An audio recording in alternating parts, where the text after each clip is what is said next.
Mamamatay to pag di ko nilipat ng paso. Tignan nyo bro, natunaw na yung stem niya, may natunaw na rin dito na plant. Etong isa, roots na lang yung naka-anchor dun sa soil. Kaya kailangan ko nang i-rescue yung mga kaya pang i-rescue. Tara!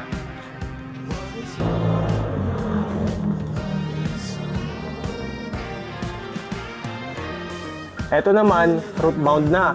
Kaya kailangan nang mairipat. Tapos tong isang to naman, puro full moon variegations ang lumalabas. Kaya kailangan ko nang maitriman.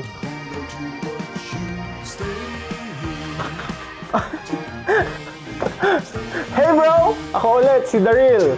At meron na akong tatlong variegated burley marks dito na kailangang i-repot, kailangang i-trim, and isang kailangang i-rescue. Kung bago ka pa lang dito sa channel natin bro, please don't forget to subscribe and click the notification bell para lagi kang updated dito sa channel natin tuwing meron akong bagong videos na i-upload bro. So, let's go! Umpisahan na natin bro. Ibababa ko muna to. At umpisahan na natin dito sa variegated burley marks na malaki bro, na kailangan na nating i-trim. So kung mapapansin nyo dito bro, puro full moon variegations na yung pinoproduce niyang mga dahon, and that is not healthy. Hindi siya nakakasagap ng energy or hindi siya nakakakain ng food from the sun kasi wala silang chlorophyll.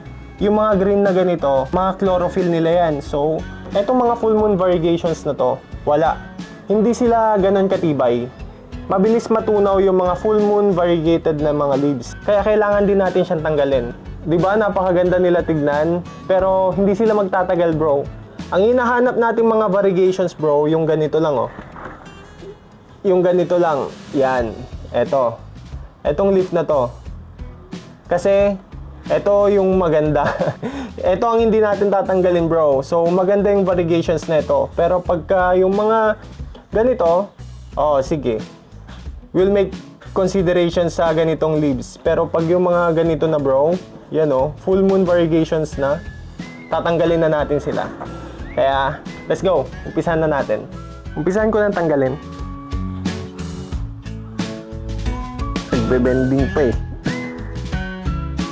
Bilangin natin na kung ilan yung mga full moon variegations na matatanggal. So, isa. Dalawa. Tatlo. So, dun ko lang sila sa dulo kinakat. 4. 5. 6. Laki na ito. Ay, may green siya. Pero, wala. Malulusaw din yan. Mamamatay din kaagad yan. 7. Last but not the least, 8. 2, 4, 6, 7, and 8. Eto bro, may full green din dyan. Sign na to na magre-revert na siya ng full green bro. Tatanggalin ko na rin siya. So, tinanggal ko yung full green. Yan. Okay. And may mga papalabas na dahon bro. Eto. So, good yung variegations niyan. And tatanggalin ko na rin yung mga old leaf na namamatay. So, yan. That's it, bro. Okay na. Maganda pa rin naman siya, di ba? Kahit na naubos yung mga yellow na dahon niya. Ang hinahanap natin mga variegations, bro, ganyan, oh. Oh, di ba? Ang ganda. Ganyan yung mga hinihintay nating mai-produce niya mga variegated leaves, bro. And ito naman, itong isang leaf naman na to bro, nasa likod rin yung variegation niya. Okay na tayo dito sa isa. Lagay ko lang siya dyan, oh. So after nating matriman to bro, isunod na naman nating iripat itong root bound na philodendron burley marks. Tatanggalin ko lang din yung old leaf niya bro na pure green. Yan. Tinanggal ko lang yung full green na dahon niya. So, eto bro, hindi siya masyadong variegated. konti lang yung mga variegations niya. Pero at least, variegated pa rin. Dito ko siya ilalagay. Ito yung paso na pinanggalingan ng Gloriosum dun sa nakaraang video, bro. Dito ko siya ilalagay. Start na natin i-repat. Massage lang. Massage lang. Sobrang root bound na ito, bro. Oh. Super root bound na siya. So, expect natin na pagka nilagay natin dito, bro, sa mas malaking pot, is mas mabilis na siyang mag-produce ng mga leaves. Ganda ng roots niya, oh. Healthy yung roots. So, itong Philodendron Burley Marks, bro, mabilis lang silang maka-adjust. And sobrang madali lang din silang alagaan, bro. Kaya, recommended sa mga every plant parent na nanonood dyan, bro. This is a must-have plant. Kasi maganda siyang tignan, bro. Aesthetic siyang tignan.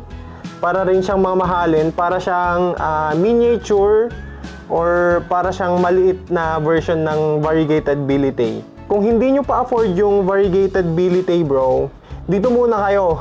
Kamukha siya ng variegated Billy, eh. Diba? Tama ba, bro? Di na natin i-disturb yung roots niya. And lagay na natin kaagad dyan. Maglagay na tayo ng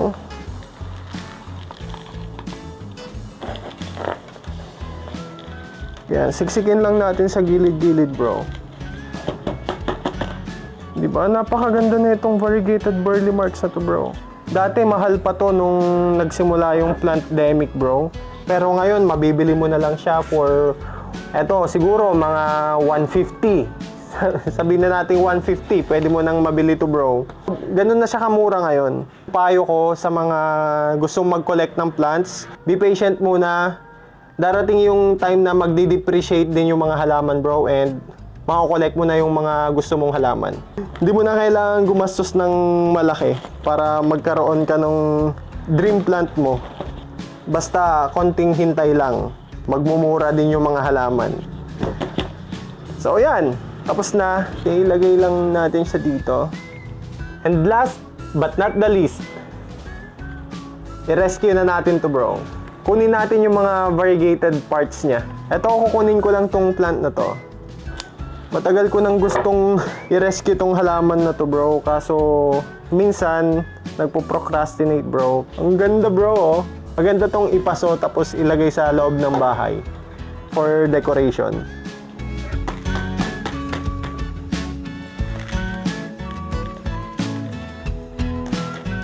Ihiwalay ko yung mga variegated sa hindi variegated.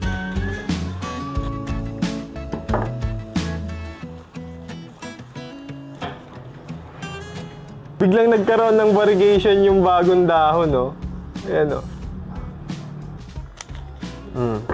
Kuha ko na tong isa. And tanggalin ko lang din yung pure green. 1 and 2. Yan. Minukbang siya ng kaibigan natin, bro. So, eto na yung mga mare-rescue natin dito, bro. 1, 2, 3, 4, 5. Mabilis lang siyang padamihin, bro. And syempre, bro, maglalagay tayo ng lighting. Doon lang sa mga pinagkatan.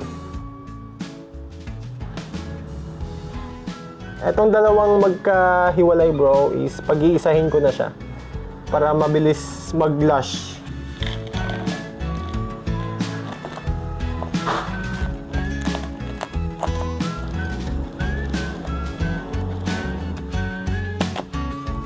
Okay, 1 down. And ito. So, dito ko siya ilalagay, bro. Kasi balak kong gawing hanging plant to.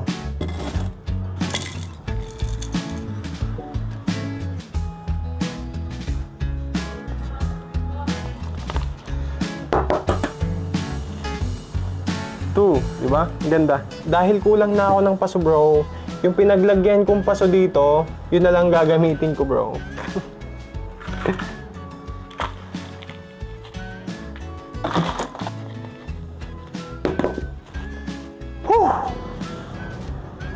Tapos na, bro. tapos na.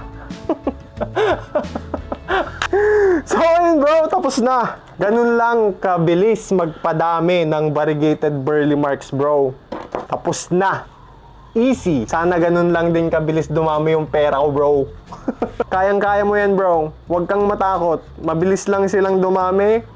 Mabilis lang silang makarecover. Huwag kang matakot na mag-propagate. Huwag kang matakot na chap-chapin. At huwag ka rin matakot na mag-trim ng halaman mo bro. Dahil makaka-recover at makaka-recover sila. So ayun bro, please drop a comment bro if meron kayong mga suggestions for the next video. Kung kaya kong gawin bro, gagawin natin yan. Basta, regarding sa mga plants, ayoko nang masama bro ah. So ayun bro, kung meron kayong mga suggestions, please drop a comment. And please, huwag niyong kakalimutan na mag-subscribe and click the notification bell bro para lagi kayong updated dito sa channel natin tuwing meron akong bagong videos na i-upload. So, ayun bro, hanggang dito na lang, hanggang sa muli, The Real out, fist bump! Nadagdagan na naman ang halaman.